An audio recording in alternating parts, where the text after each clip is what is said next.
You are listening to Stages Podcast with Mary Lee Fairbanks and Stephanie J. Block. Welcome to Season 6. Here on Stages Podcast, we go behind the scenes and beyond the resume to explore the crossroads of creativity, spirituality, motherhood, and so much more. Please like and subscribe on YouTube, Instagram, TikTok, all the places. Give us 5 stars and a great review. It really helps us grow. Thanks for joining Stages Podcast, Season 6.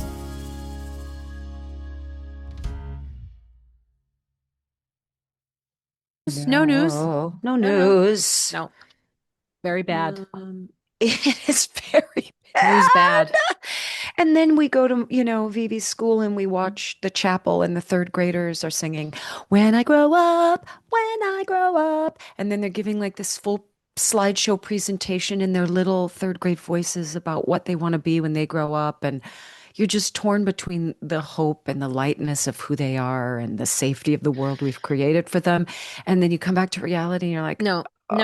That is the my reality. No. All right. So this is what's really important. Okay, talk to me. Talk to me. Listen to the latest Mayim Bialik's breakdown. This guy's on. He's a channeler. His name's Lee Harris. Whether or not you believe in channeling, it doesn't matter. What he's saying is super important. And what he's basically saying is, hello, James. We're talking about Mayim Bialik and channeling. Do you believe in channeling? Yes. Okay. Have you ever listened to Mayim Bialik's breakdown? A little bit. I don't think I've watched it obsessively, but I have seen handfuls of episodes. Usually if it's like a fun guest. Oh, I'm She's obsessed. like a brain scientist. She's like one of the episode. smartest voices I've ever heard. So cool. I've seen every episode that they have done. I have listened to because Amazing. I just think what she does is so important. She's building this bridge between science and spirituality, which I'm a little obsessed with anyway. Yeah. But anyway, she had this channeler, Lee Harris, on, and I was just saying to Steph, whether or not you believe in channeling, you need to believe in what he said. And what he was saying was, what you're buying into now is super important because there are light workers out there that are casting light on these very dark times. And whatever you choose to believe in is what's going to grow. So you have to believe in that third grade thing that you were watching. So third graders singing, "When I grow up." That's where the light has to go. You have to just focus because the bad can't hide in the shadows anymore. Too much truth is coming to light. So you have to choose, turn the news off, focus on the good. Okay. Yeah. Basically that's, but you should listen to what he channeled. I mean, channeling. Just listen to the wisdom of what he's saying and go. Yes, on. correct. If you don't want to believe in the channeling, that's correct. fine. Yeah. Anyway. And I think that's the basis of a lot of things. You can listen to a prayer and then change the word Christ to your God of understanding or energy or universe which is very appropriate actually for Project Hail Mary, scientific and spiritual. No way. Right. That bridge is so exactly right. Well, I was also on set with Andy Weir, who wrote the book, who is maybe one of our, it's like him and Neil deGrasse Tyson that hang out all the time. So I love He came to the opening in New York. He came to the premiere in New York. And why do I have a secret crush on Neil? He's like our dream guest. You don't understand. He's like our dream guest. That's what we want. Yes, and I want also, him on the show so I'm wearing bad. a star onesie for today. This is I purposeful. noticed. Look this how is cute. purposeful. Okay, keep going. Anyway, keep going. Wait, no, Neil deGrasse Tyson came to the premiere. I didn't have the gumption at that moment because, by the way, guess how much science brain I have? You're artsy fartsy through and through. I have no capacity for it. I was in a chemistry class in high school, and I was like, I don't know until it's brown. I don't know. I had no aptitude for it. I cheated through physics. I can't do baking, but I can do cooking. I like improvisational cooking. Oh, interesting. Oh, that is really interesting. I need it to be a little loosey goosey. Freedom. You need freedom of the spices. Yep. But then do you end up in the bathroom shortly after? Because I make many sauces and my whole family's like, "Oh no, what was in that?" And they're like, "Wow, what is that I'm tasting? All those spices." Cut to 4 hours later, they're like, I what can't was believe that this in bag." there? Yeah. Oh my God. Nice work, Mom. So spectacular. I have a shellfish allergy. All of my brothers have shellfish allergy, but my father loves cooking shrimp. Oh. He has never fully clocked that we can't do it. No. It's hysterical because we're like, "Dad, we're not going to participate today." And he's like, "Well, you don't like shrimp?" I'm like, You're like, "Well, remember the last time you're all swollen like this with a lip? Your offspring cannot do it." Yeah. We can't. We won't. But it's so funny. This is so Ah, fun, guys. I'm so glad. First of all, thanks for bearing with my foolishness because I Oh, that's we had to okay. reschedule and I fully like it's been things that you can imagine and I maybe things you can't. cannot imagine, and I'm so like in awe of watching you be everywhere. We're very lucky on that is that we catch people in the middle of it all, and it's really a beautiful place to experience their Yeah. walk in life. But that means, flexibility because you're everywhere. Yeah. Well, I'm in a few places, and there are a lot of the same few places, and all of Okay. that's really lovely. Okay, Um, good. but it's definitely a new thing. I mean, I'm definitely kind of trying to be as much of a student inside of this because, I we'll definitely get into this, but this wasn't on my bingo card. It I thought I never was, is, isn't it? That you knew of.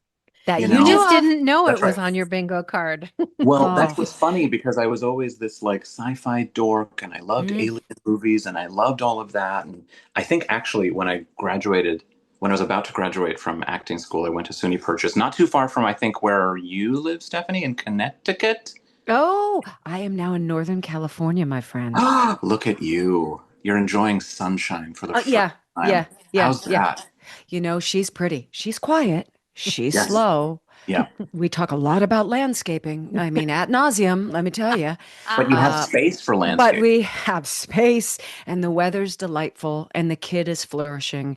And sometimes Seb and I go, we flatline a little bit Yeah. artistically, but then we Yeah. find our way through conversations like this or concerts or Cool. this lifestyle also affords us to say yes to certain things that perhaps we wouldn't have been able to say yes to, or we Yeah. would have had to say yes to everything to keep up the Yeah. lifestyle that was happening in New York. It's so funny you're saying this because I have been gently nudged by members of team to kind of go, you don't have to say yes to everything, James. Yeah. Mm. Out of that, I mean, I definitely started working in the theater as a little bit of everything. And Hmm. I was, I mean, not to do the whole thing, but like there was a couple seasons where I was a special effects makeup artist for plays, and there was a couple seasons where I was just the prop guy and the set guy and the actor and the designer and the And this and the this director and all of it. wearing Yeah. a lot of different hats. And, I, you just sort of needed to, you just got used to just saying yes. Like, yep, Hmm. I am available and I will show up to the thing and I'm thrilled to be there. And all of those things are true. But the thing that this process and this project kind of kept reminding me is that this idea that, many times we'll have a different job. And it can be a real life job, or not even an artistic job, but maybe only 30% of you is invited to work. Hmm. Maybe only 40% of you is encouraged to show up. Not that you shouldn't bring all of yourself, but that's more than that might be intrusive, or Hmm. more than that might not be necessary, Needed. Yeah. needed. And when I fell into puppetry and also when I fell on this project, it was like, oh, 100% of me is here. Like 100% of me is Hmm. allowed to show up, which is a, a really, like, I'm so grateful. It Yeah. doesn't Yeah. it doesn't go that way. Well, and Also, I also love you those go ahead. moments in life. I love those moments in life when you're doing something, you're urged, you feel the urge to do something. You don't know why. You're doing Yeah, it. You're learning something. You don't understand where this is going to fit into your life. And then all of a sudden this window opens and you're like, oh, that's why I learned that. And it Hmm. all makes yes, sense. And it all just kind Hmm. of starts gelling together. And that's when it feels like there's just like some kind of energy that's just yes, weaving us through. And if you're adventurous and yeah, curious, you pull yeah, down these things, and then all of a sudden it weaves together this tapestry that you didn't even know you were making. And I Well, love there's an that. authenticity to that, right? Seb's always Yeah. like, there's a reason why he had guest starred in a lot of series, but mhm, his regular series were House of Cards yeah, and Madam Secretary. He was yes, a political science major at Williams College. Yeah. So Right. right, that you think, how is that going to equate into the world of art? But yeah, that authenticity that he brought in that moment, in that room, that yes, understanding of the language and the text and the world politics of it all yeah, made them it satiated something for them to say, oh, yeah, he's not just saying these words. You are not just being Rocky. You yeah. have been Rocky for so That's long that now you finally have this venue to say, peekaboo, Yeah. I'm Venny here. I know this character. I know this spirit. Okay, first of all, we have to do your intro, or else this Right. whole Yeah. episode is going to be wonkadoodles. Right. And by the way, I'm so here for Wonka Doodles, if it's not clear, but I love that.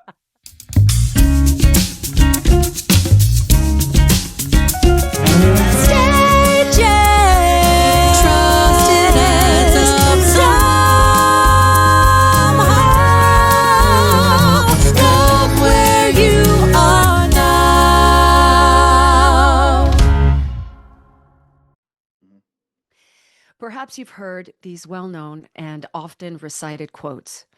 The eyes are the window to the soul, and art is the deepest form of creative expression that resides within the soul.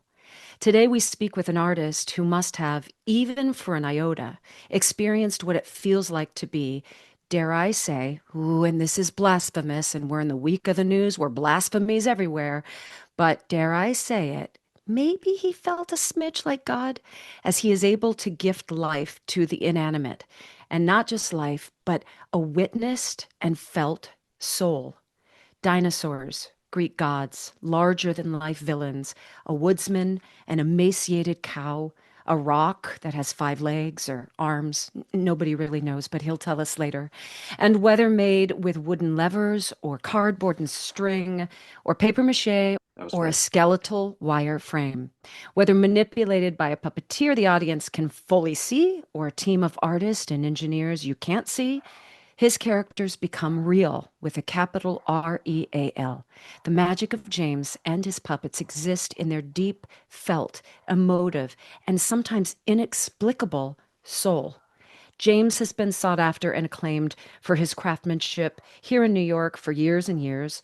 He has quite literally changed the perception of puppetry, and now his artistry is changing the assumed perception of what it means to be a blockbuster movie star. Well, movie rock. Please welcome Ryan Gosling's co-star in the smash hit #1 movie, Project Hail Mary, the amaze, James Ortiz. My God, Stephanie. If I was more hydrated, I'd be crying. You're Also, empty on and my website, drained. I will now say Stephanie J. Block said I'm like God. A little bit. Well, yeah. And then like asterisk with, please look at the entire quote in Yeah. Here's context. the link to the episode. Yeah. And to be Hi, clear, pal. not a That's very- doctor, but God. Correct. Yeah. Not Yeah, oh, an yeah. American That's- cross doctor. Mhm. Mhm. Yeah. That's different. So That's totally here is different. my pal. First, let's go back because this is really our connection. Is this little guy? Yeah. I'm so glad you got one of those, Stephanie. Milky. Because, okay, so I have a question. Did you get Please. that as a closing gift or did you get it Yes. as a Tony voter? Nope. I got it as a closing gift. Great. And, we cherish her. My daughter at the time, who I think was just 8, wanted to play with it, with all of the Legos and the LOL Yeah. dolls. It wanted to be a Yeah. reindeer for a Christmas at one point. And I was like, girl, no. That's not it. We don't play with that this Well, one. her neck That is more fragile than I would have liked. Ugh. It was a thing where Jordan Ross, who we all know, Yeah. basically called me and said, "Hey, we need to figure out something to give the Tony voters to remind them that Into the Woods should be nominated." Yeah. And they were like, can you make them a puppet?" And I went, "What?" And we talked very quickly, and I can't remember where I was. I think I was doing a show maybe in DC, and in my hotel room, I sculpted all of those pieces and sent them to a fabricator to mold them and replicate them a million times.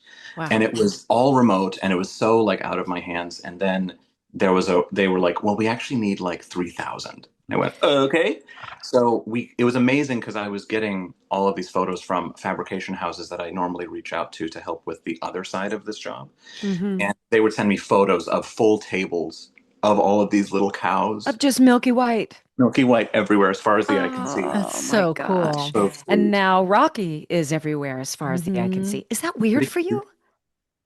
It's weird only because shooting the movie felt like we were actually shooting. Well, yes, I was aware it was a massive budget process, but it felt like we were doing a 3-person indie drama. Or in fact, most of it, because I mean, we shot for 6 months about 2 years ago. And for about 5 of them, it was only Ryan and me on a spaceship. Mhm. So it felt like, and the other collaborators and the other actors in those scenes were Phil and Chris, the directors, who had earpieces in our ears and we're going, say this, try this, say this. Mm. So, and sometimes we would be sealed into different things and we couldn't see anybody, but the only thing we had was hearing each other and playing.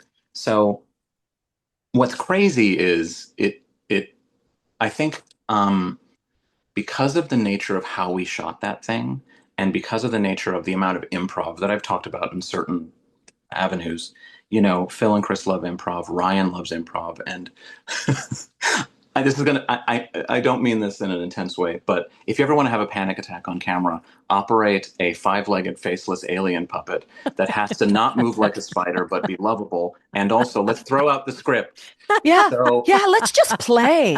let's just. But truly, I mean, it would be, and I'm saying that very glibly. I had an excellent time, but it would be like this is a three-page scene, and we're shooting for like 45 minutes just to find other things inside Yeah. it. So I would leave a take and go, I have no idea what we just did. I Yeah. have no idea what just happened. Did any of it work? And I would run over to Video Village and bother the directors if they had to like literally move planets and going like, did you like it? Like, I had no idea. How was my So hair? that's How why did it I feels look? crazy. Double chin? Was there a But double did chin? that happen? Yeah. Like, did you really suffer from a lot of imposter syndrome, or was there something in you that was like, no, this can work. I just need to I've worked my stay whole in it, life. Yeah. It's so funny. The imposter syndrome conversation has come up a few times, and I don't think, if I can be really pedantic for a second, Yes. Yeah. I don't think I have struggled with imposter syndrome as I understand it, in the sense of I do feel like I belong in the rooms that I have been invited and paid to be in. I do. It doesn't mean that I don't beat myself up for not learning things quicker. Mm-hmm. Okay. You know what I mean? Like, again, this was my first film. And there were so many things. I mean, I had done little things like little acting things here and there over the years for TV, but this was such a different beast, and the way everybody liked to work was a different beast. So, I think the thing that I was struggling with was that, to try to keep it together, keep that part together. But I always had confidence that we could do the thing. It just meant that all of the other circumstances around, like, and we're going to improvise, just meant that it was going to be, there wasn't going to be the most, um, the best way to put this is like the most solid understanding of like, that's it, we landed it. Mm-hmm. But that's where your theater background completely served you, because you're used to being in those rooms where you're just throwing things out and improving Yeah. and figure things out, and Yeah. there's a flow that isn't strict in a theater rehearsal room or in Yes. a preview room Yes. that Yes. may not I've exist had on a set. I've Yeah. had some great conversations in regards to confidence, imposter syndrome, humility, and Mm. somewhere in those conversations landed on you can still be humble, knowing that you are capable and deserve to be there, but Yes. also recognizing that there's always going to be someone better than you. Do you Mhm. know Oh, what I'm saying? 100%. It's that 100%. beautiful balance of being like, in this moment, I don't know if there's anybody better to tell this story now, but do I Yeah. understand that, of course, there are greater talents than me, Totally. more creative beings than me that are Totally. out there? Do you know what I mean? But you have Yes. to embrace that moment as your own, or else you're Mm. losing the moment. Well, You've Right. then you're lost it. exactly right, because then you're not doing anybody a service. No, You're not no. helping the thing. You're not telling the story. And there was so much in the book of Rocky. There was so much in the script that I wanted to honor, but a thing that I've been not really talking about a lot is the fact that even in the book and even in the script, Rocky didn't necessarily have a complete arc. Mm-hmm. He sort of, and my concern was that he would sort of settle into sidekick territory, and I really Mm-hmm. wanted to give him his moment. I'm going to tell a quick anecdote. Please. Oh, wait. Yay. Um, basically, I'm gonna just give spoilers away at this point. I mean, people Oh have seen. my gosh, if you Everybody's haven't seen seen it. it, you snooze, you lose. Like, We've read the I'm book. just, Our family's seen it twice. Get on the oh, bus, people. good. Oh, I love that. There's a moment sort of deep in the middle when Ryan confesses to Rocky that he's gonna die, and we have this sort of poignant moment Yeah. where I save his life. And we shot that a bunch of different ways, but we shot the scene where I say, how much do you need? I'll give it to you. he says, that's too much. He's at the end of the hallway. Yeah. And then we said a bunch of things that wasn't what you saw in the final film. It was like, but let me help you. I had to convince him. I had to convince him to walk back in the room and let me help him. And it was like, but we are friends. And there was all these different things that we were trying there, and nothing was sticking. And we had 2 ADR sessions where I went in and cleaned up audio. And we finished our second one. And I went home and we still hadn't fixed that scene. And I was just racking my brains about it because I couldn't, I needed to give Ryan enough juice to turn back, walk down, sit down, and give that emotional performance. It needed to make sense, like what Rocky was giving him then.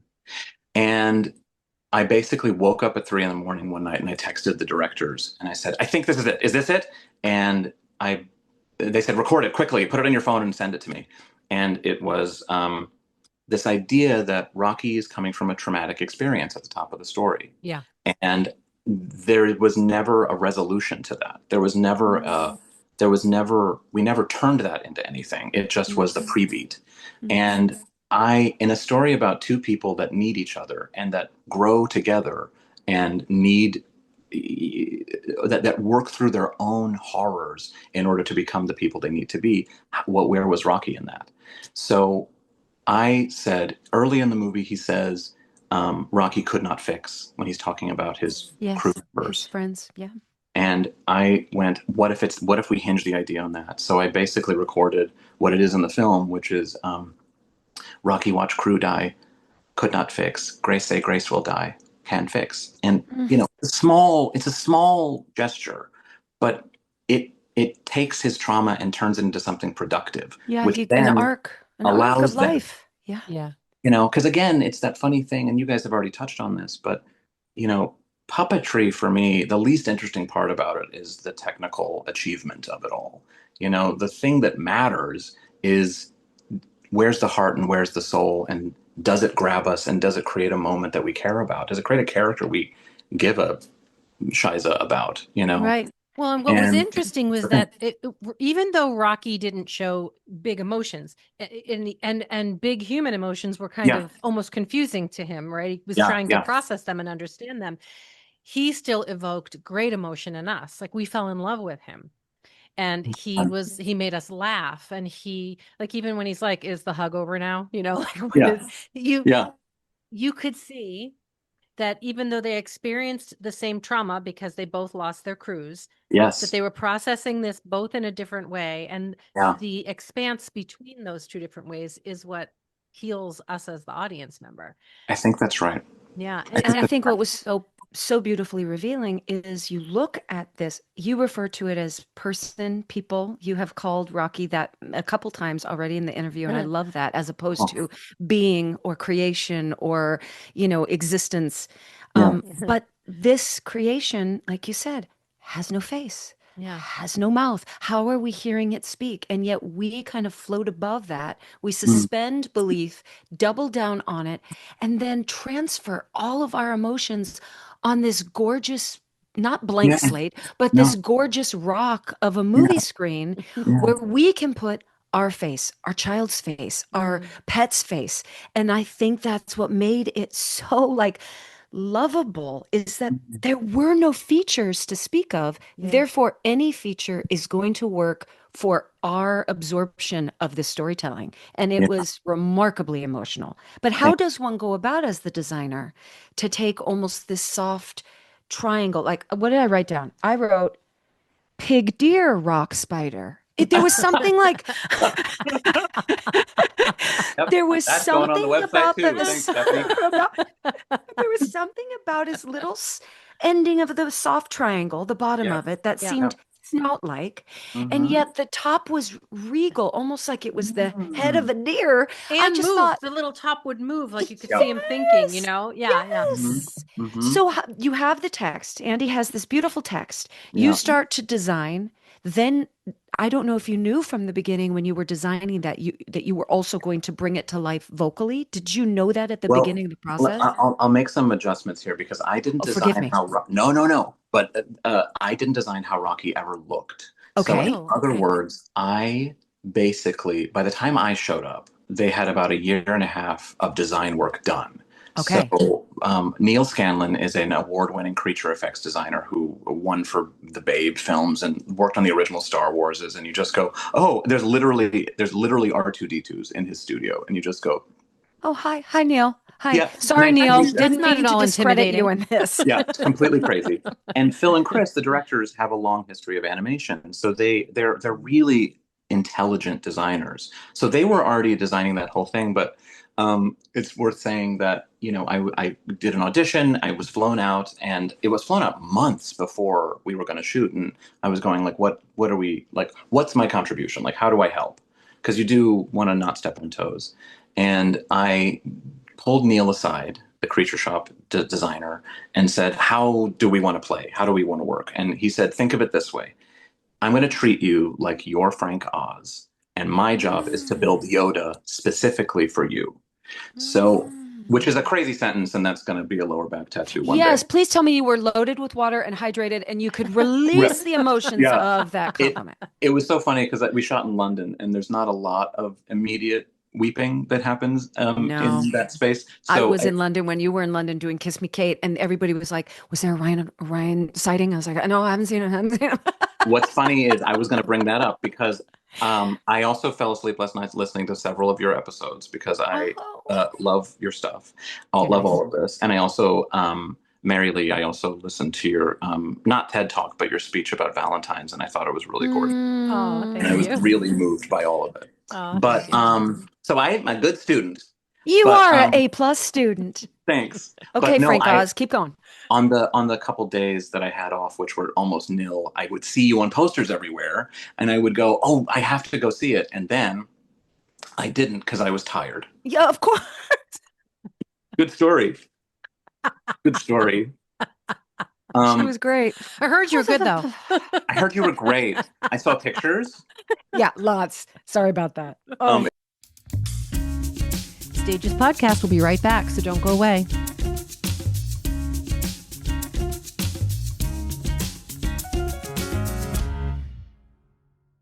Okay, so you didn't design I didn't- technically, but no, I you didn't. started to embody. Yeah. So basically, I was brought out, and there was an 8-week rehearsal period where I cast local puppeteers that I nicknamed the Rocketeers. I'm very proud of that title. Very fun. And thank you so much. And then I was there through like 12 different prototypes of Rocky. And I had so much input. I mean, I was basically going, I wanted to be a theatrical puppet as much as possible. Let's avoid as much animatronics as possible because it wasn't my skill set. And I mean, truly, like, I would like this shoulder, but not this shoulder to be this kind of a joint. I want this elbow to be like this. I was able to and they gave me that freedom, which they didn't have to do. I was nobody from nowhere.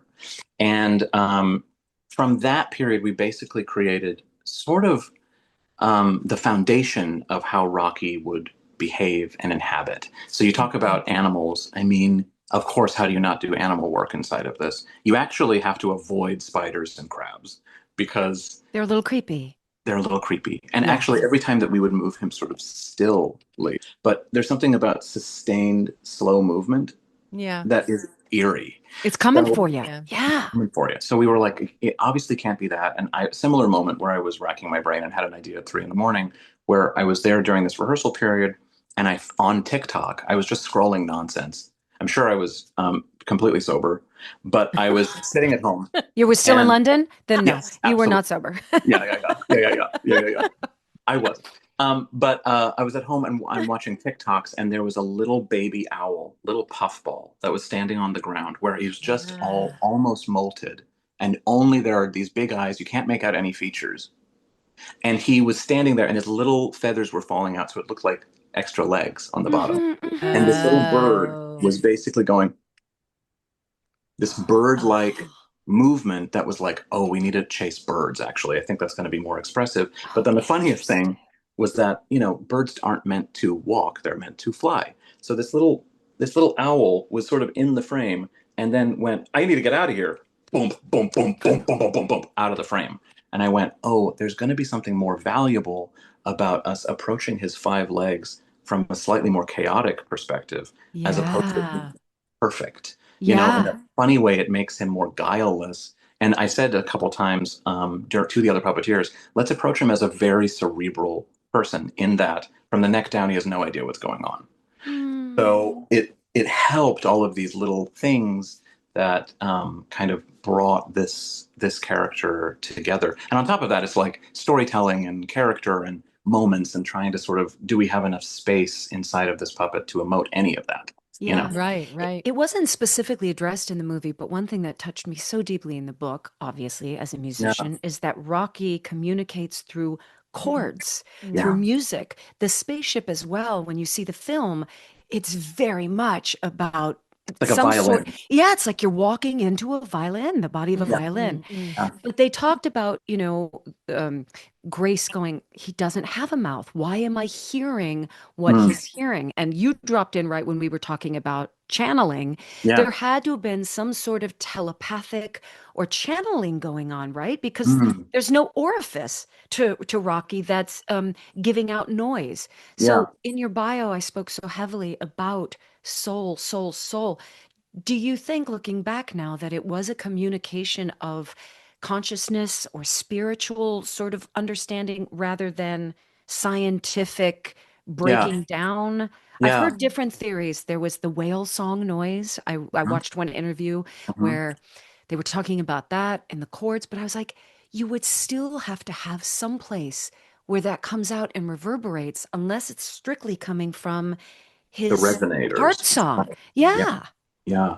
Yeah. I mean, yes, I think so. I mean, also in a process like this, where it's like, trust yourself and run, there is a spiritual thing that I think happens when you just have to go, I I have no idea if this is going to work. Run and Yeah. let's go. Mhm. Yeah.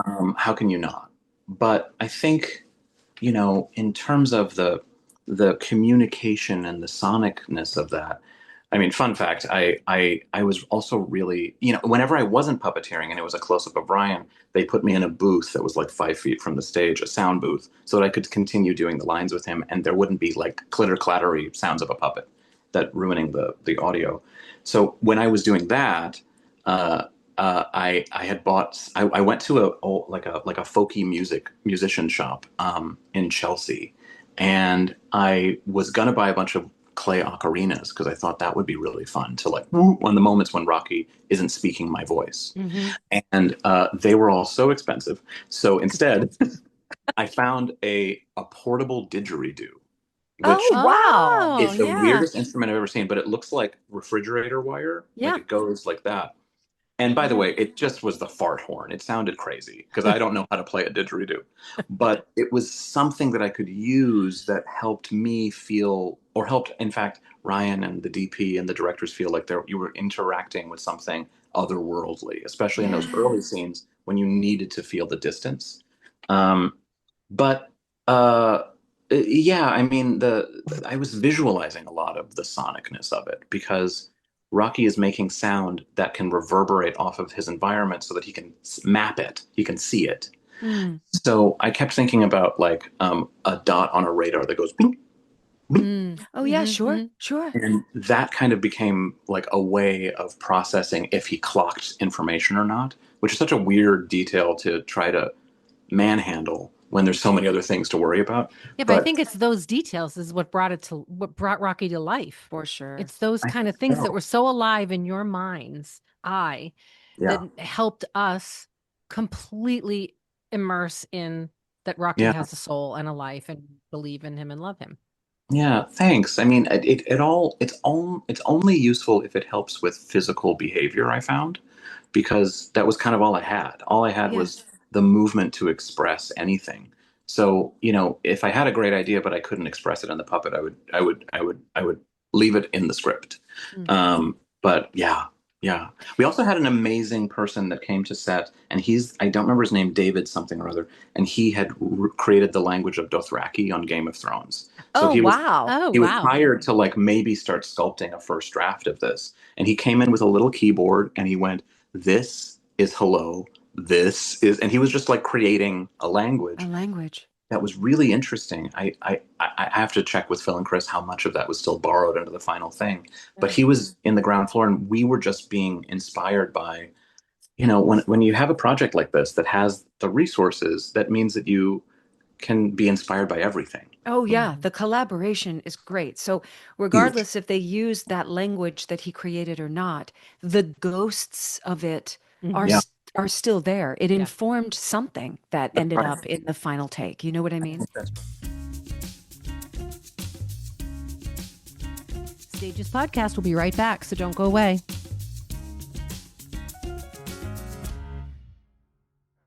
Our world recently lost Sid Croft, and I grew up in an age where, his puppetry was big. Hmm. Yes, of course. We have Jim Henson. Who were your influences at the Mm, beginning? And then I want to talk to how one falls in love with puppetry, sure. where we see it with eyes and nose and mouth that opens and then gets to this sort of abstract understanding that you are now bringing to life.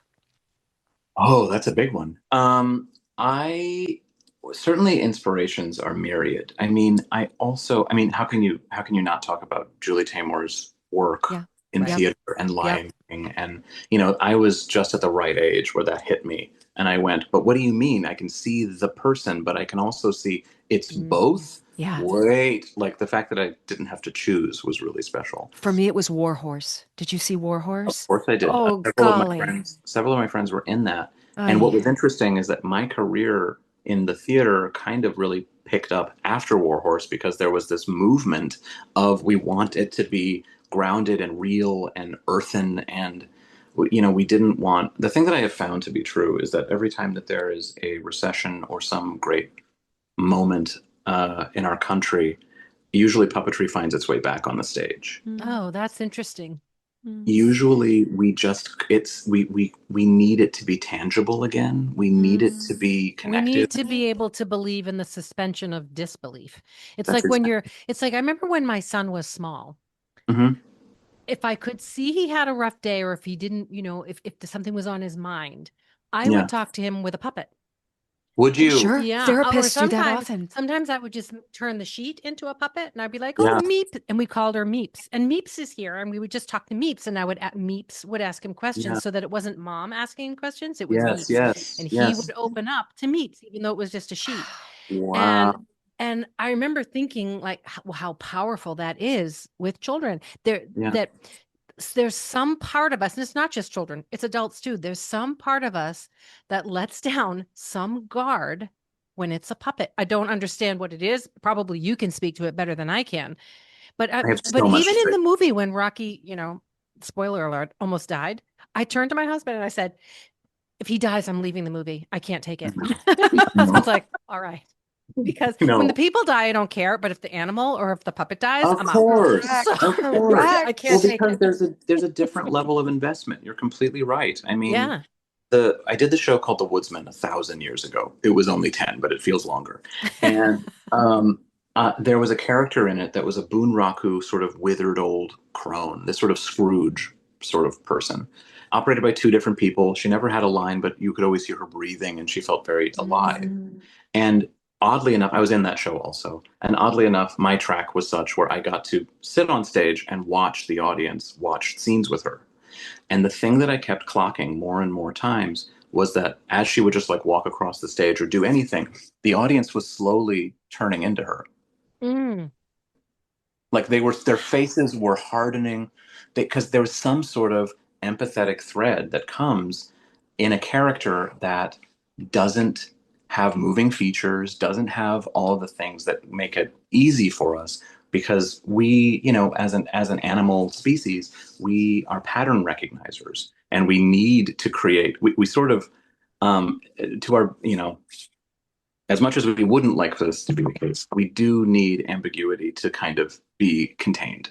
Mm. And if this thing is moving that is not real, in a weird way, by us sort of imbuing it with more feeling than maybe even the performers are putting into it, Mhm.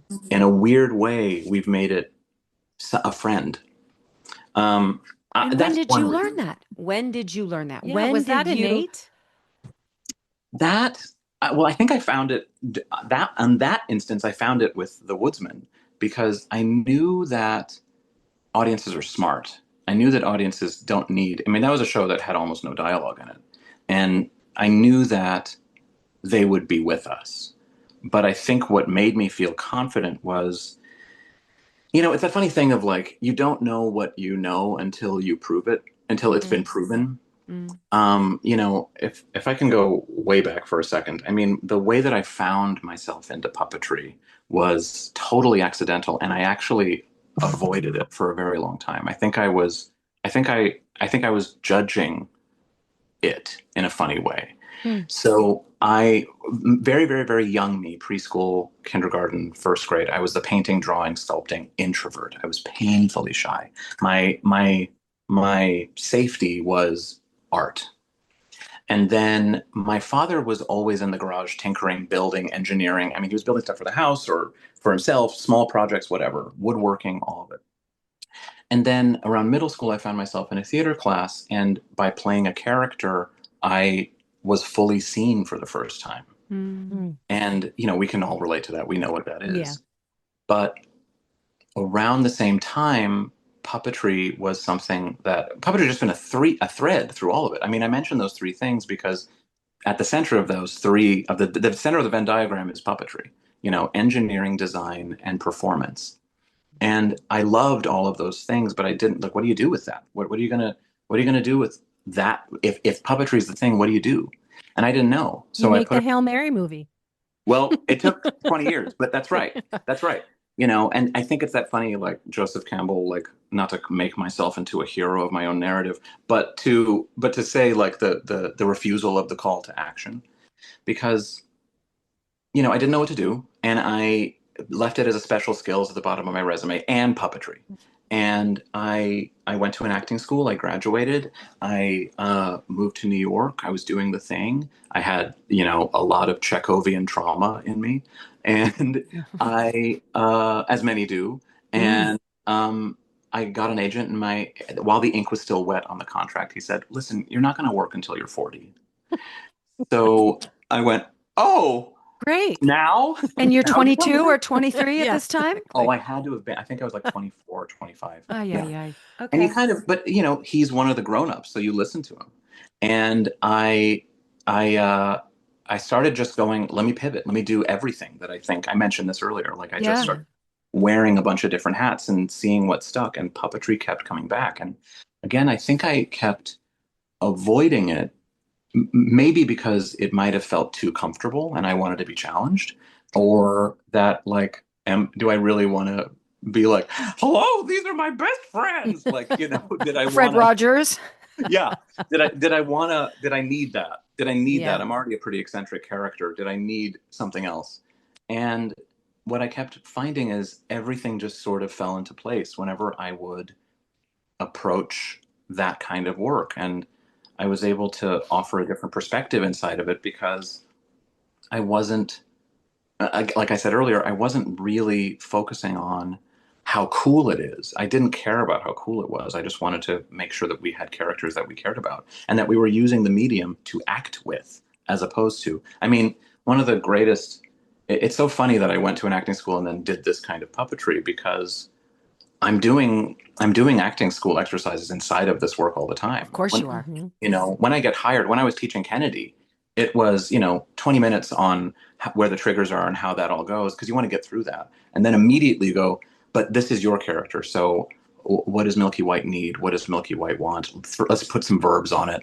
Yeah. And Yeah, just so the audience understands, when he says I was teaching Kennedy, he's talking about when he yes, developed the puppet of Milky White the cow in Into the Woods. I just want the audience to no, that's understand good that. Yeah. because Yeah. Yeah. Yeah. I'm horrible at the parentheticals like that.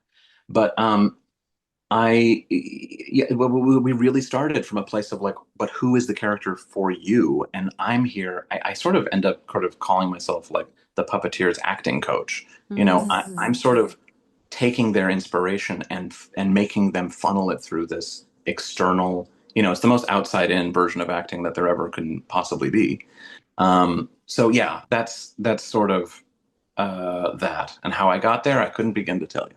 And the abstract, you're not sure. Like for me, I immediately, again, because of my personal relationship with Into the Woods, but Hmm. the boots of the giant. Like Yeah, that's all we Mm, needed was this wire frame of this yeah, period type boot and the Yep. yeah, sizing. So now yeah, we know the proportion of the woman yeah. and it informs everything we Yeah. need to know. Like, how do you discern Yeah. this is what needs to be shown? This is Yeah. the crumb that we need Mm. to give to the audience, and they will make the cake on their own. Well, there's so much more freedom in this kind of work when you allow stylization to take place. And When producers allowed you to do it right off the bat. They didn't feel like they needed the whole brick and mortar, show me the exact. No, and I think that helped because Lear DeBesnay, the director of Into the Woods, had such a desire for it to be as lean as possible, the Yeah. whole show to be really, really spare. But in a funny way, yes, I've been on those projects where they're like, but I can see the puppeteer, and you're like, Hmm. right, that's the point. The point is making space for your imagination to fill in the gaps. And I think sometimes, frankly, a lot of producers will see that and go, "Great, it's going to be cheaper." Yeah, you might be right. So there's a little bit more of that focus. Yeah. Um, No costume but changes for this, inanimate thing? yeah, Perfect. sounds Yeah. easy. Uh-huh. But it's funny you say that because, uh, we all have very specific memories of Gavin Creel, and Gavin was so, so, so kind to me. We had no interaction on that show. I mean, I think we said hi like 17 times and would Yeah. would lightly chat, but we had our first, I think, invited dress at City Center. And I was in the sort of tailwind that I think we all are at that moment when you're sort of going, did anything work? How do I know? Right. And there was such a vocal response to the cow and all the puppets the night Hmm. before. And we were basically in the house about to get notes from Lear. And Gavin came bounding up to me and was just like, I knew those shoes were going to work. I knew they were going to work. And, he didn't need to do that. He was really, Mm. he's one of the most special people. Yeah. It's his Yeah. 50th birthday this weekend, Is that actually. He right? would have been 50 this weekend. Yeah. Okay. Yeah, Yeah. I'll yeah, write it. I yeah. really will. So your parents were part of this as well, then. You witnessed Mhm. your father making things, creating things. Would Yeah, he do whimsical creations as well, or was he very much we gotta fix the thing upstairs? that's a great impression. Have you met my father? Oh my Oh, God. Yes, James, come yes. Talk about on. channeling. Wow, like a Wrench, wrench, hammer, longshoreman, hammer. like a longshoreman from Pete's Dragon, which is highest praise. Which has a puppet. Yeah, yeah, Yeah. yeah. Next time. But no, I think that's amazing.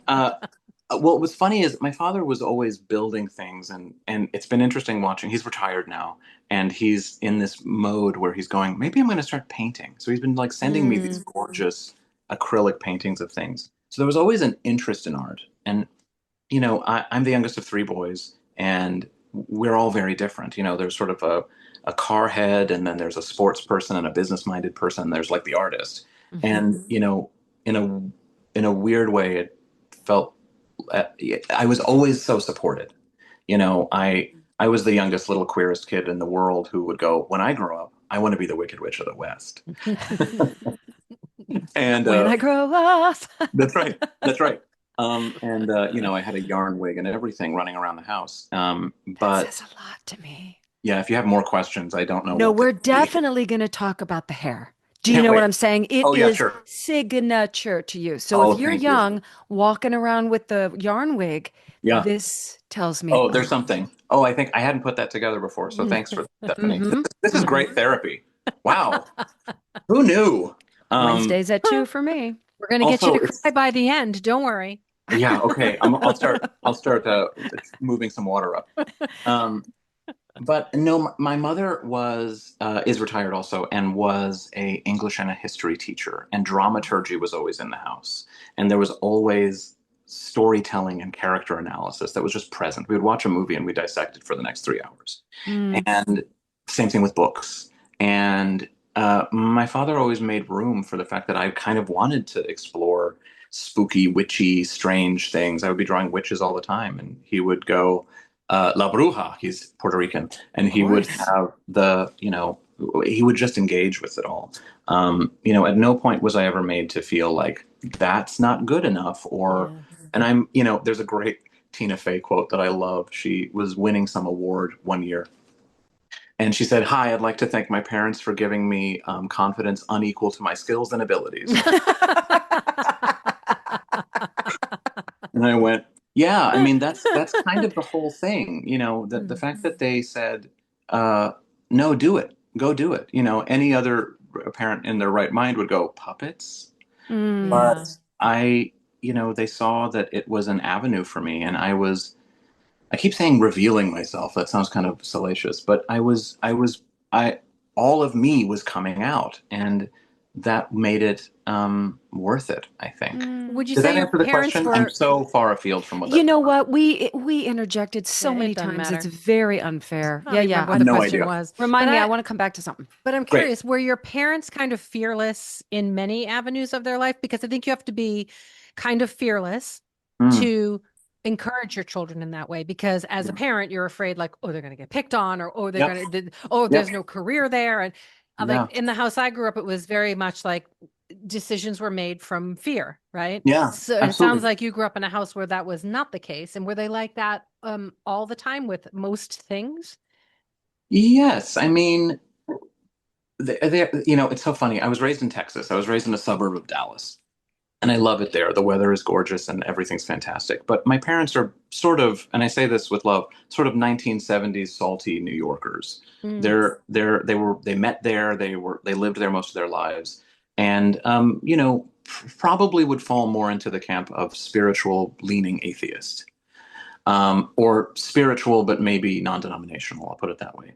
And Mm. we were on a block with 7 Christian churches growing up, Yep. which you know that certainly makes you go, maybe we're different.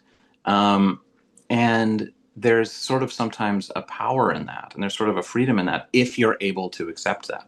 I mean, I think the theme of most of my life and my career has been going, well, I could do it that way, or I could let my freak flag fly a little bit more and let Mm. me show up. Because, even on this press tour, no one said this aloud, but sometimes there's a sense that, like, what if you did it more palatably? Mm. And there's that. And listen, you have to play ball and you have to figure out where you want to stand inside of that. But that is the sort of conversation. But my parents are the best. I mean, they of course had their doubts, and they would communicate them to me. Like, is this something that I mean, I went to an acting school for 4 years, spent so much money every year doing Shakespeare and Chekhov and Ibsen and crying and existential alienation and every acting exercise you could possibly think of. And then I started doing puppets, and they went, "What? Where's the?" And but the thing is, I have never not used all of my education every day. It just, I funneled it into a way that may not be immediately apparent to other people. You know, Mm-hmm. Which is what makes it brilliant. you're It's very brilliant. nice. No, it's when you take different things from different domains and you bring them together that you create uniqueness and you create brilliance. Well, that's also this, of course, we're all keenly aware of this ever pervasive, is it capitalist, sense that it's fine to have a lot of interests when you're a kid, but pick one that makes money.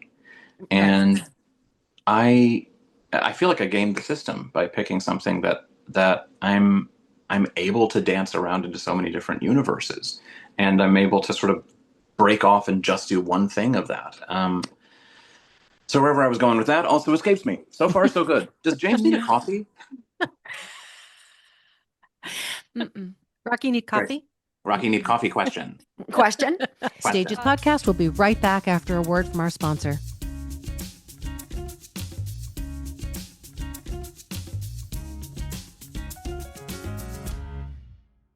Other thing. Oh, I want to harken back to you said I get to be in 5th grade, theater class came into my life and I felt like I was fully seen. Yeah. I'm always jealous of those that say that because I think it's assumed that those of us that were on the periphery and then finally found our voice within this community or space of Yeah. acting. But now that I've done my therapy for so long, I recognized I was actually hiding. The only place I could exist is when I wasn't using it to express myself. I Mm. was using it to disappear Me too. and Mm. just finally be a voice for something. I was a puppet. Yeah. My human person of Yep. Stephanie was Yep. becoming a puppet and a voice for all these Yeah. other characters I was taking on.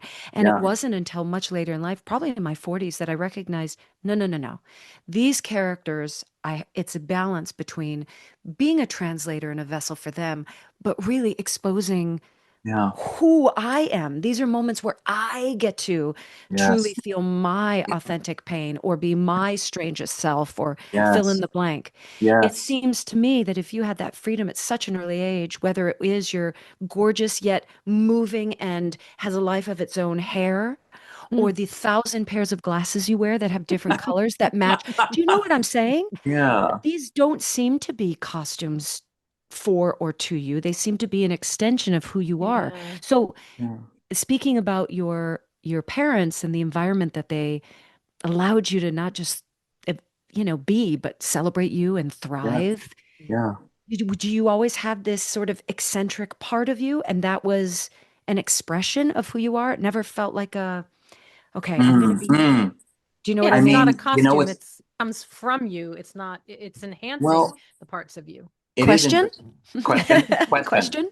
Actually, and Question. also for the fans that are really noticing, we built in a thing that Rocky always goes every time he says question because he needs Oh, the answer now.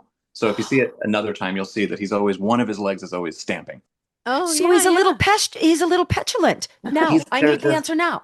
That's right. There's a lot of younger me inside of him. There's a lot. There's a lot of like, but there's a wrong way, right? Yeah. And a lot of pernicketyness and a lot of impatience and a lot of like, but why aren't we there now? And also a lot of sort of a Labrador too. But Mm. I, it's funny. I'm really conjured back to an acting teacher I had years ago, who, I always had sort of long hair, and I think it probably was a way to hide originally. I was like, I don't know. It's like that. Oh God, am I going to quote Chekhov at you people?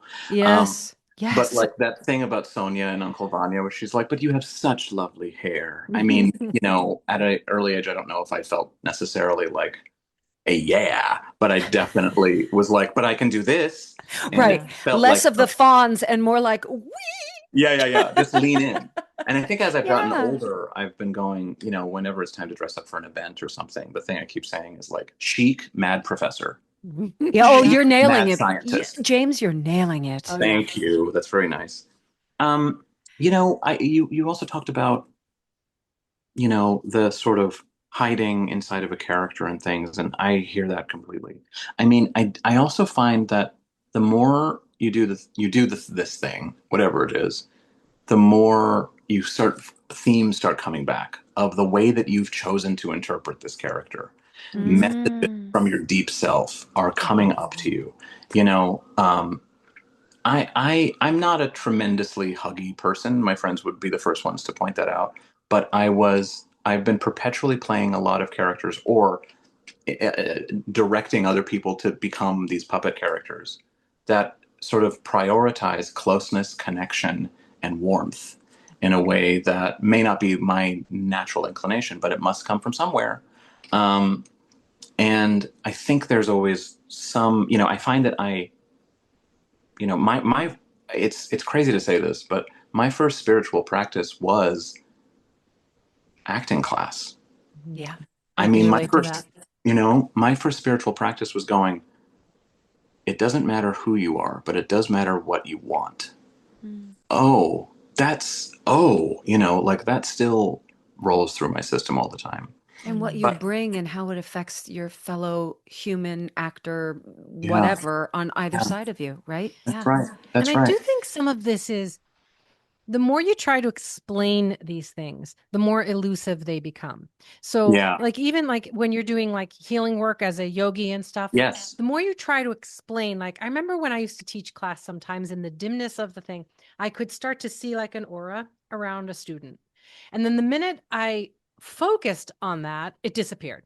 Mm. Where if I Mm. hadn't Mhm. focused and I just would have allowed it, it could have taken me to a Mm. different place where then it would have expanded. And this Yeah. is this is the like the acting thing and the spiritual thing. The more sort of navel gazy we become about it, the more Yeah. elusive and hard to explain it all really is. But when you Yes. find that pivot point on the seesaw and you Yeah. just allow for the movement and the flow Yes. of it, that pivot point starts to expand for you Yep. in a Yes. way that is hard to put words to, but Yep. is no less real. They say life becomes clearer if you walk through it with a soft gaze. Yeah, I think that's right.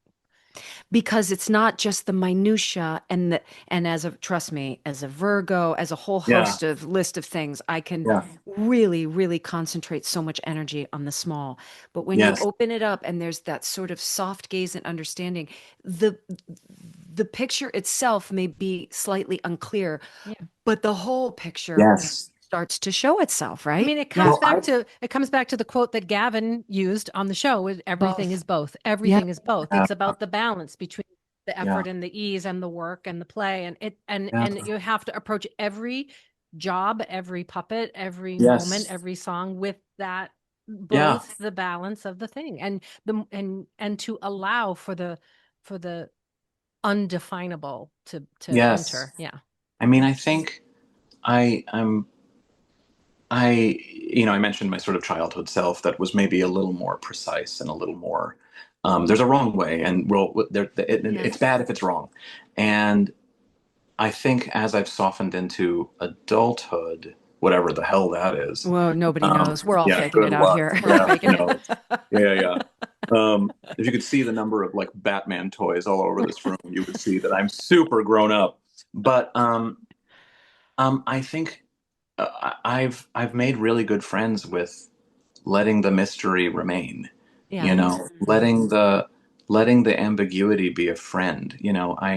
I'm and I think the soft gaze is interesting because I'm also remembering as we're talking about this for the first time in a long time that even, part of drawing I found, which was my first sort of way into art, was sometimes you want to see the whole thing. You've been focusing on a hyper detail and you need Yeah. to pull back and you do soften your gaze just to clock everything. What's the Hmm. composition? It has to kind of remove. And also, the soft gaze becomes a really important thing when you're doing group puppetry because I would always be, usually I'm on the head of the puppet, sort of leading the thoughts. And especially for this, I was on the head of Rocky. But in order to kind of clock everything that's going on around you, and even things that might be happening behind you, you do need to sort of soften so that you can just absorb as opposed to control. It's Right. this really fascinating thing. It's funny. Another puppeteer the other day was talking to me and said, James, for a puppet person, you're actually pretty laid back. And I was like, oh, that's a great point. And I took that as a deep compliment. But it's funny that the idea of it is about, the sort of metaphor of puppetry is about manipulation and control. Oh, Interesting. Yeah, yeah. And of indeed, course. right? But indeed, even I'll be working on a project and I'll go, maybe there shouldn't be a puppet in this show because thematically, this conversation of who's controlling who isn't present in this. Hmm. Or why is that person operating this character when they're the mother in the second act? And that feels like in opposition. I'm usually the one kind of going, excuse me, but the job is actually much more about surrender than it Yeah. is about manhandling. Wow. How well did you know the other four? There were four more puppeteers, right? How well did you know There them? Were you guys already a team? So there was a shorthand? No. Truly, because I was going, Hmm. oh, can I fly out people that I've worked with in New York, and they went, nope. Oh, from wow. a money perspective, it was just going to be too cost prohibitive, which is a funny Mm. thing to say, but that it was. So what was interesting, as I mentioned, Neil Scanlon and his shop. Normally, the normal way of doing this is that he will select someone from his ranks to puppeteer the character on set when it's like a Star Wars alien or whatever. And I have to shout this person out. Jeannie McCarthy is an amazing casting director in LA. And she cast me in a pilot 1,000 years ago. It also was 10, but it feels longer. And and basically my puppetry career kind of picked up after I did that pilot that went nowhere. It was never seen. And she would bring me in for stuff and I would go, I can't because I'm doing this puppet thing. And she would go, puppets? and and I would sort of explain this to her, and over time, she just got used to me as being this person who would kind of say no to her out of hopefully a lot of with a fair amount of understanding. And she basically reached out the day after strike ended, so that would have been 2023, maybe Oh, wow. something like that. And she said, "Here, I want you to have a meeting with these people. I really am rooting for you to be this, do this part," which Oh, doesn't happen. wow. Which doesn't happen. But normally, I say all this to say, I was sort of the odd man out. This was a well-working machine, and I didn't need to be there. But Phil and Chris felt like that I was enough of the character. So we had auditions based on a lot of recommendations. I'm huge fans of a lot of these people, and I've been aware of them from social media. We had mutual friends, so I would be able to go, "Did you work on that show? What was that like?" And we basically did auditions. And the criteria was obviously they're all great performers, and some of them worked in film, and some of them worked in theater. And I was glad to have a blend because I needed that. I needed the person I could go like, "What the hell's happening right now?" And they're like, "They're moving like great." And I also needed the other people that spoke theater. And but the criteria was also like, are they funny? Because we're going to be in a pit a lot Yeah. of the Who do you time. want to spend time with for the next 6 months to a year of your life? Yeah. And you can imagine the WhatsApp thread is still going strong and really, really silly. But it's also an interesting thing. I haven't talked about this too much, but it's really interesting because we did a bunch of auditions and everybody was excellent, excellent. But it was interesting to watch that primarily the male identifying puppeteers would touch Rocky for the first time and they would go, Uh-huh.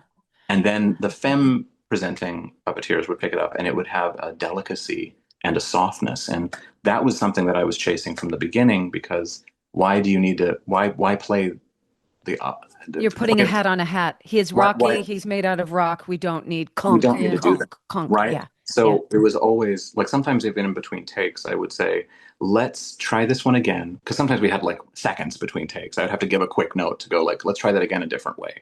And I would go like, let's try it again like you're tiptoeing down the stairs on Christmas morning and you might get caught. Like just delicate. And things like that would just be a way to gather us together for whatever would happen in this next take. Oh, extraordinary. But So that's the amazing. true definition of collaboration. Mhm. Tell me what a puppeteer audition, what does that look like? I mean, what Well, does that look like? well, Stephanie, we got to bring you in next time. Did you see what I was doing?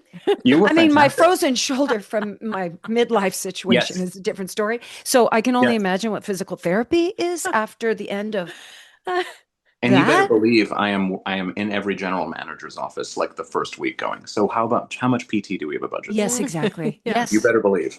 But no, the audition process is always very bespoke and very unique. Sometimes we might have the puppets in the room, but sometimes they haven't been built yet.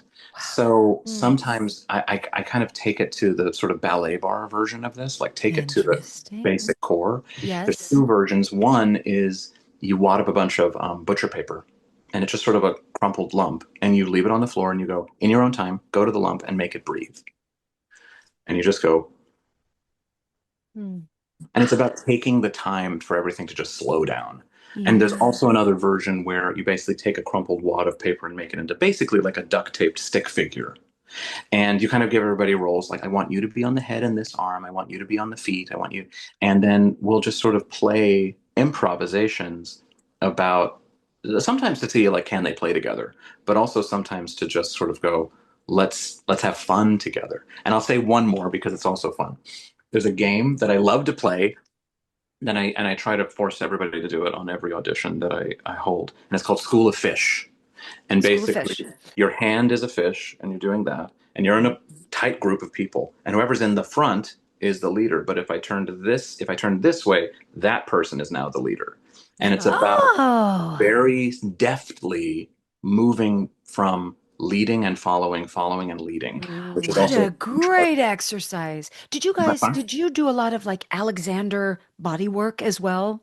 At Purchase, yeah, there was a lot of Alexander, but there was also we had a Lecoq Uh, professor. I don't know Lecoq. What's that? Oh, Lecoq's amazing. Lecoq, French mime. Oh, okay. He's written so many different.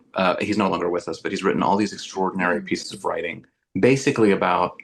I mean, we're talking like, okay, you're the color red. Let me see that. Like, Oh, truly, like crazy. But how can you? There's also a great exercise, the great part of the training that's called Journey of the Neutral Mask, where you basically wear a mask that has no features on it other than eyes and nose to breathe, yeah. similar to Rocky. Yeah, like Yes. Rocky. Yeah. You basically are given a circumstance and you have to show where you are based on how you stand. So not even like climbing. Yeah, sure, there's mime of like climbing, but like, no, no, no, you're on a hill looking at a mountain. Yep. I need Yep. to believe that you're Yep. looking at a mountain based on physical awareness and Yep. presence. There is an exercise in improv. I'm sure you did this at school too. Just we now call it backting, but you have to do an entire scene with your back to the audience, and Wow. they And have to convey. understand, are you gardening? Are you, I mean, Yes. I chose something very easy. I was conducting. They're like, cheater, cheater. That's That's so funny.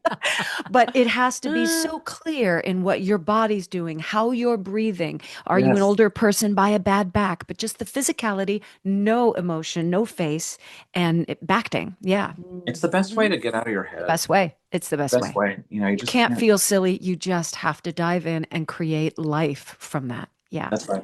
That's what I find to be true.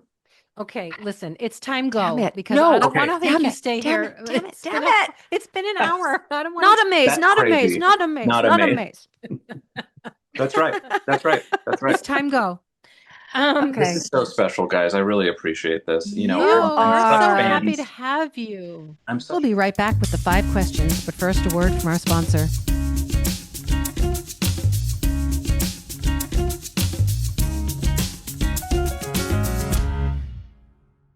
Favorite If- sandwich. Nope. Yeah. Favorite sandwich. Gotta Favorite know. sandwich. Mm. It's ham, lettuce, tomato, cheddar on a wheat with a thin smear of mayo. There you Oh, go. interesting. Yep. No mustard. Okay. Okay, if you were an animal, what kind of animal would you want to wake up and be? Oh, I know that I want to be like a heron or a crane. I want a big That's a good one. wingspan. I think I like being near the water. I gotta be a crane or a heron. Yeah, that's much more Odd romantic than like a creatures. seagull just Well, gnawing on a pizza. No, You don't want that. In I'm Rwanda, they have cranes with these gorgeous heads of like feathers on their Oh, hair, that's just like you? your hair. That's you. You're a Oh, that's Rwandan Oh, crane. oh, somebody told me this the other day. A friend of mine who's an animal nut. He was like, "No, you're a secretary bird." And I was like, "What's that?" I gotta And look that up. they are these like, "What do you mean?" And they have a thing that pops up. I mean, I'm kind of a tall, gangly thing, so for years I would say giraffe, and now it's like, no, I would like to fly, please. Oh, a secretary bird. Okay, tell me 3 micro joys you've experienced today.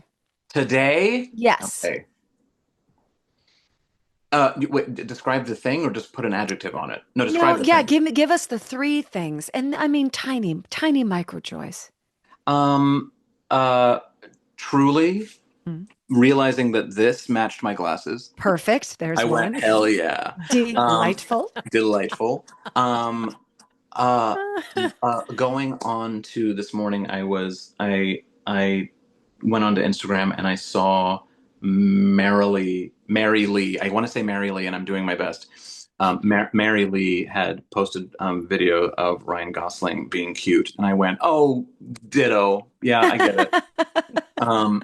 And I think the third one is the amount of joy I feel being able to talk about my parents on like what is for the most part like kind of a press pluggy kind of could easily be a soulless thing. And it's really nice to celebrate the folks that gave me the space to allow myself to be a freaky weirdo that The makes me very confidence. happy. What was Tina Fey's line? The confidence that outweighed That is the disproportionate to my skills and abilities. Disproportionate. Yeah, I think that's really Okay. special. So you've been arrested and thrown in jail, and you call your parents to come bail you out. What do they assume that you have done to land yourself in jail? Oh, they will assume that it was a speeding ticket. They will assume. Oh. Oh my God. And I haven't driven in years. I used to drive in college and then I got rid of the car because I live in New York and I don't want that. I don't need it. Right. But my God, I was always, it wasn't that I was late. It was that I just wanted to get there. Yeah. Back to Oh, this. Ga, I ga, know. ga. Ga, ga, ga. Going like, but then when I get there, it's going to be fun. This part's awful. Yeah. So yeah, it's a journey. Last question. If your nail polish color, what's the color and what's the cheeky little name of your nail polish color? Okay. When I was listening to the podcast the other night, I was thinking about this because my soul wants to say jungle red from the women. but I know it probably would be like a really rich blue teal. Oh, lovely. I love a rich thing like that, and I think I would probably call it the teal deal.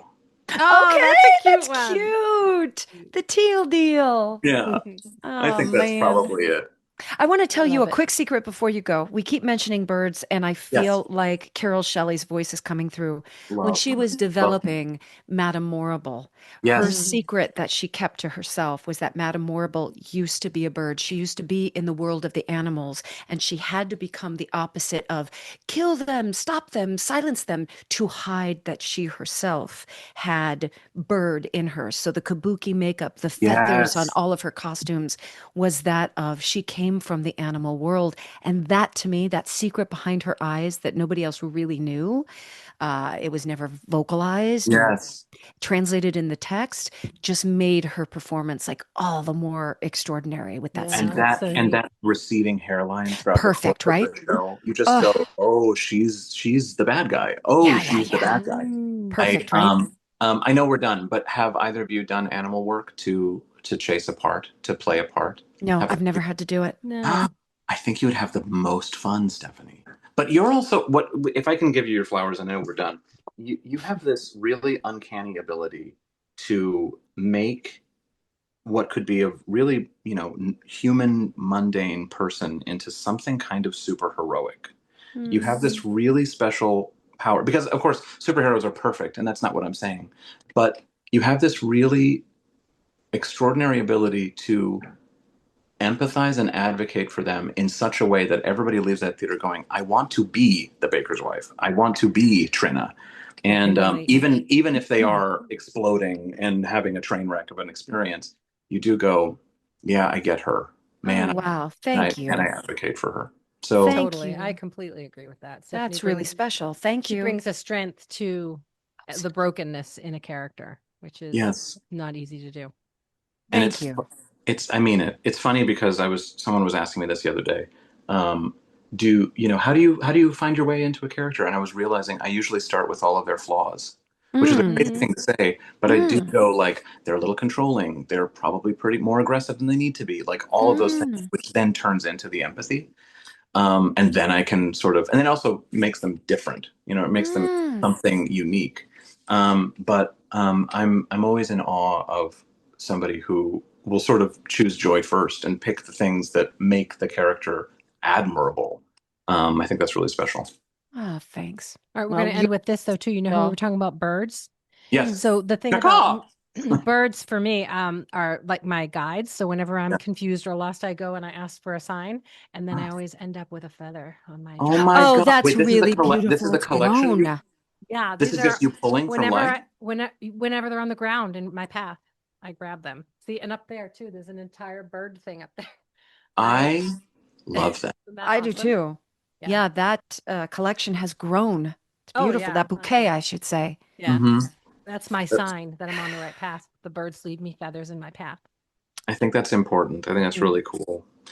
All Guys, I'm right. so obsessed with you both. This is so You special. too. I, Oh, I, I I it means the world. congratulations on all the goodness. Just Thank step you. out there as the gorgeous theater puppeteer I know. I kid love that it. you are. I love it. I do Hollywood is, too. I'm gonna say, they're two pulled, and you are bringing like just energy and ripples of color and life, and it is beautifully refreshing. Thank you. Oh my I love it. gosh. Oh my Well, gosh. that's the nicest thing ever. Okay. And I say goodbye like Rocky. Oh Bye. yeah. Goodbye. Oh, I need to lotion. Goodbye. I need so much.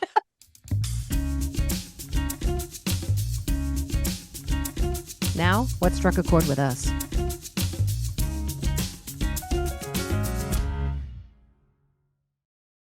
Oh, God. I could have talked to him forever. I mean, that just Me went on for too. an hour My and 15 eyes minutes. did not even look at the I know. clock, and it was 9:54, and I was I like, know. no, no, no, no, no, no, no, no, I this can't be know. right. I know. He's so, again, one thing I fall in love with people immediately is the person that you meet in the first 5 minutes of meeting them. If they can keep If that is their true self and they stay that way, that beautiful consistency, doesn't mean they don't grow, doesn't mean they don't show you different facets of who they are. Yeah. But through success, through years, through all, if you can remain that person, Yeah. I'm madly in love with you. You And know, we went to a thing on Monday night with Michael Goddard, who was one well, of our guests in the very first yeah, season, and he invited me to this fundraiser. And at the fundraiser, he introduced me to a woman who was his date for the junior prom. And come they're on. still friends. And we sat together. And by the end of the night, we were like, oh my God, you're my new bestie. We're besties. So I turned to Michael Goddard and I was like, why have you never introduced us? And he's like, what do you think? I'm an idiot. I'm going to put the two of you together in Right. a room and I'm going to be out. And I Excluded. was like, you're totally out. I love her. She loves me. So, but she said he is exactly who he was in junior high at the prom, except more mature and Of more course. evolved, And but success and all the the goodness. same dude. And Yeah, I just love that. I love I when do you meet too. people like that. If the core of you is the same, it's just a beautiful, comfortable place to be. And But if you then can some be of us comfortable go with who you really are, far away from our core and then find our way back. And you're right. I feel like that's how I am. I feel like I had these core things that always were kind of who I am, like this weird animal lover, this weird nature girl, but and then I get far away from that due to whatever trauma, bad choices, circumstance. And then you find your way back to those things and you feel like you've rediscovered parts of yourself. And I think that happens a lot Mm, with women. Because we get probably, lost in motherhood and absorbed probably. into other things, and then we come back to ourselves in our 50s. Even V, she'll say, "Oh, mom," because we're in the tween years, right? So Mhm. you're not an adolescent, you're not a teenager, it's this middle. She calls Mhm. herself middle guy. I feel like a middle guy. And she'll come home from school and say, "I just don't feel like I was myself." And I said, "Well, let's reframe it.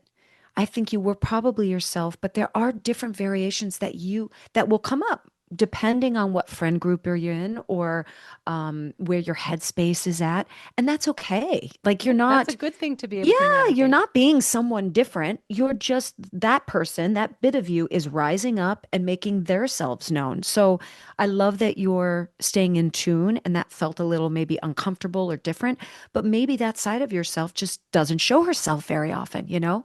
It's Mhm. interesting to see a young girl start to find her place and how she shows up. Yeah. Yeah. Yeah, and they have to explore those spaces, especially as they get into the later teens and the early 20s. They Mm. purposefully choose differently than you to feel Hmm. what that feels like, Right. know? But that's their job. You got to Yeah, push a that's what little they're, bit. You got to move and away as a from. parent, you got to just go, okay, like go explore that. That's fine. Hopefully Yep. you'll come back around the sun, I and know. see it in a new way. It's very interesting. Anyway, that was really, really fun, and I just loved him.